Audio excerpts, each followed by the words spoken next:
On behalf of the General Assembly, I have the honor to welcome His Excellency Volodymyr Zelenskyy, President of Ukraine, and invite him to address the Assembly.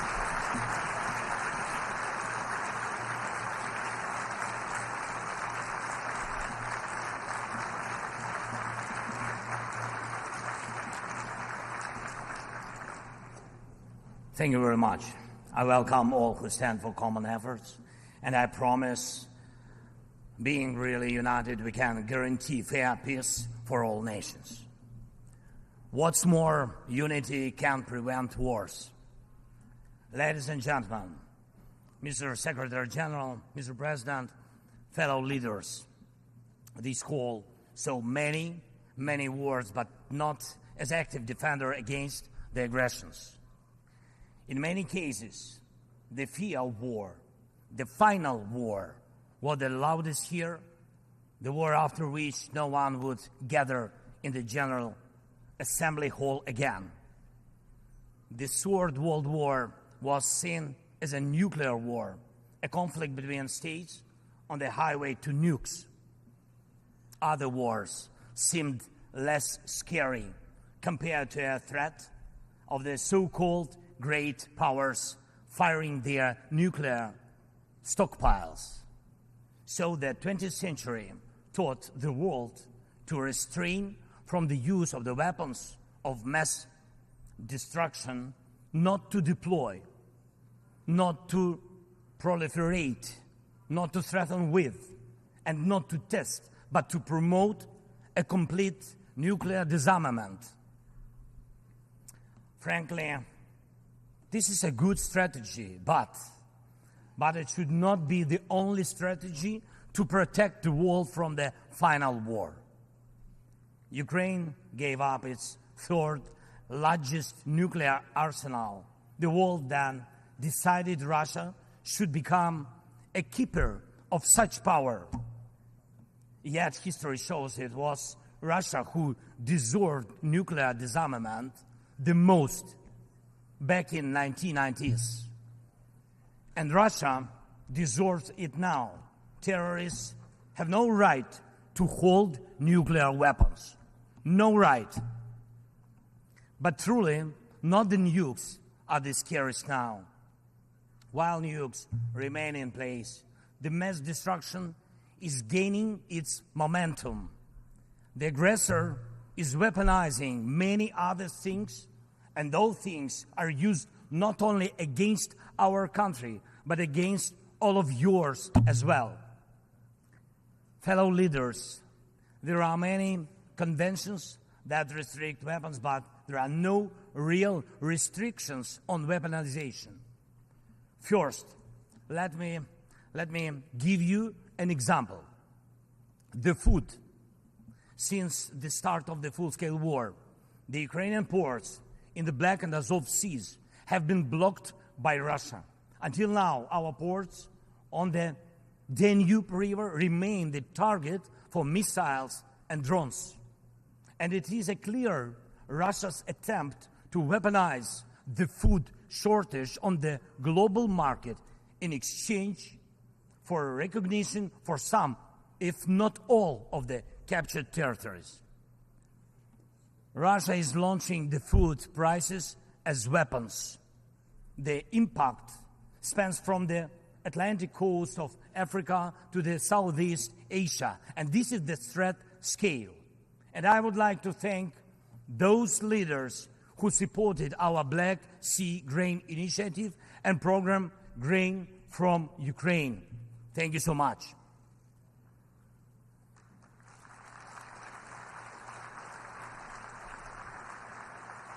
United, we made weapons turn back into food again. More than 45 nations saw how important it is to make Ukrainian food products available on the market, from Algeria to Spain to Indonesia and China. And even now, when Russia has undermined the Black Sea Grain Initiative, we are working to ensure food stability. And I hope that many of you will join us in these efforts. We launched a temporary sea export corridor from our ports and we are working hard to preserve the land routes for grain exports. And it is alarming to see how some in Europe, some our friends in Europe, play out solidarity in political theater, making thriller from the grain. And they may seem to play their own role, but in fact, they are helping set the stage to a Moscow actor. Second, weaponization of energy. Many times the world has witnessed Russia using energy as a weapon. Kremlin weaponized oil and gas to weaken the leaders of other countries when they came to the Red Square. And now this threat is even greater. Russia is weaponizing nuclear energy. Not only it is spreading its unreliable nuclear power plant construction technologies, but it is also turning other countries' power plants into real dirty bombs. Look, please, what Russia did to our Zaporizhia power plant. Shelled it, occupied it, and now blackmails others with radiation leaks.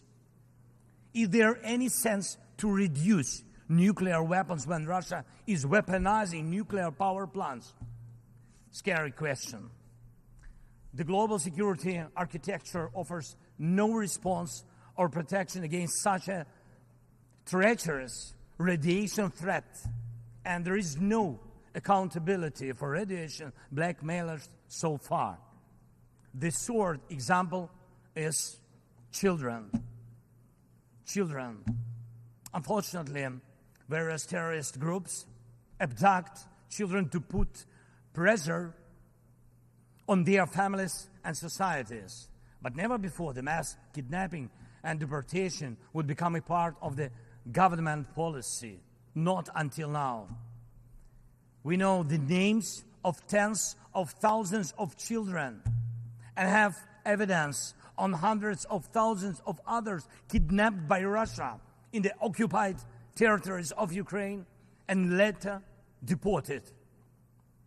The International Criminal Court issued arrest warrant for Putin for this crime. And we are trying to get children back home. But time goes by. What will happen with them? What will happen to them? Those children in Russia are taught to hate Ukraine, and all ties with their families are broken. And this is clearly a genocide. When hatred is weaponized against one nation, it never stops there.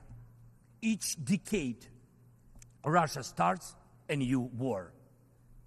Parts of Moldova and Georgia remain occupied. Russia turned Syria into ruins. And if not Russia, the chemical weapons would have never been used there in Syria. Russia has almost swallowed Belarus. It is obviously threatening Kazakhstan and other Baltic states. And the goal of the present war against Ukraine is to turn our land, our people, our lives, our resources into a weapon against you, against the international rules-based order. Many seats in the General Assembly Hall may become empty if Russia succeeds with its treachery and aggression. Ladies and gentlemen, the aggressor scatters deaths and brings ruins even without nukes, but the outcomes are alike. We see towns, we see villages in Ukraine wiped out by Russian artillery, leveled to the ground completely. We see the war of drones. We know the possible effects of spreading the war into the cyberspace. The artificial intelligence could be trained to combat well before it would learn to help the humanity. Thank God, people have not yet learned to use climate as a weapon.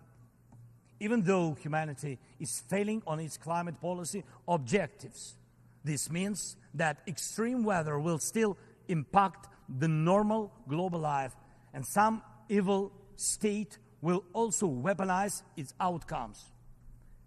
And when people in the streets of New York and other cities of the world went out on climate protests, we all have seen them.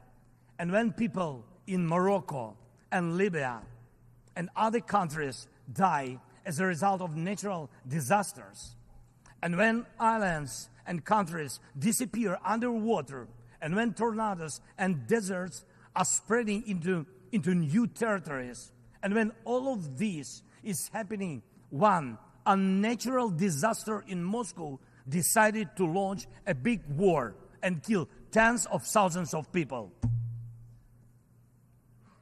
We have to stop it. We must act united to defeat the aggressor and focus all our capabilities and energy on addressing these challenges.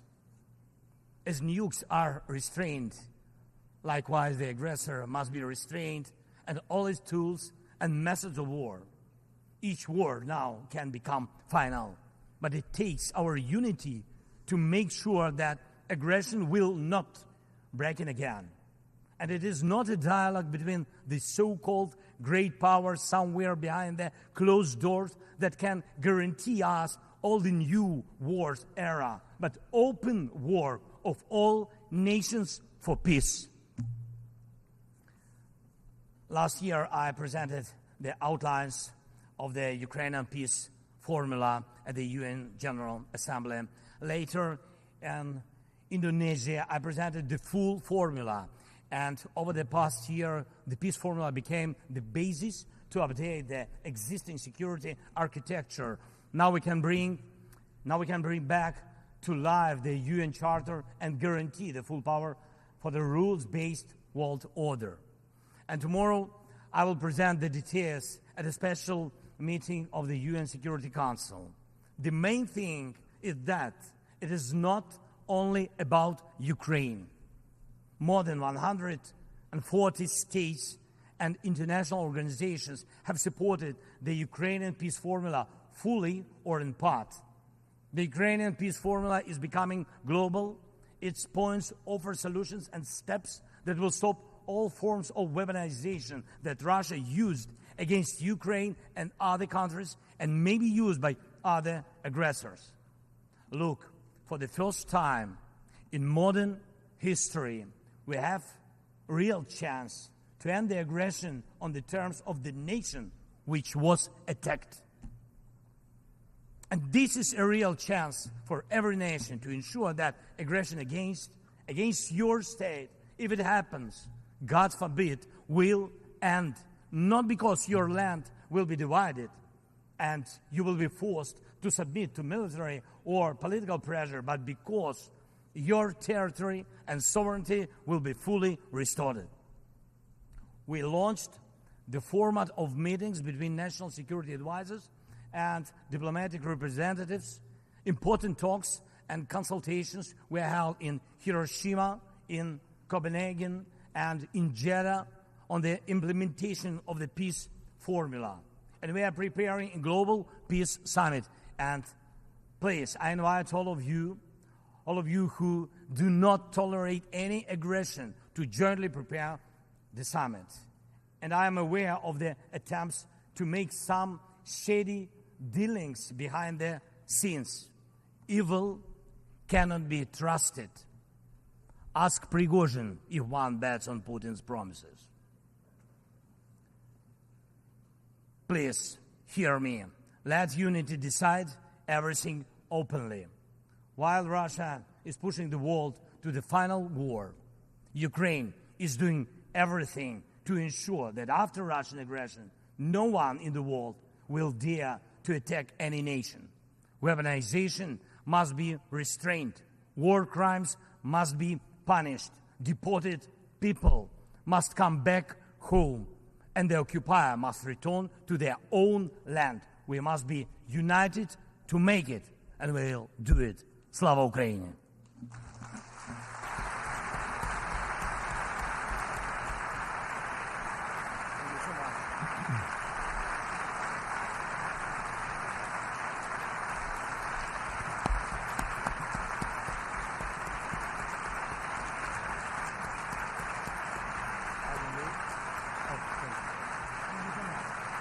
On behalf of the Assembly, I wish to thank the President of Ukraine for the statement just made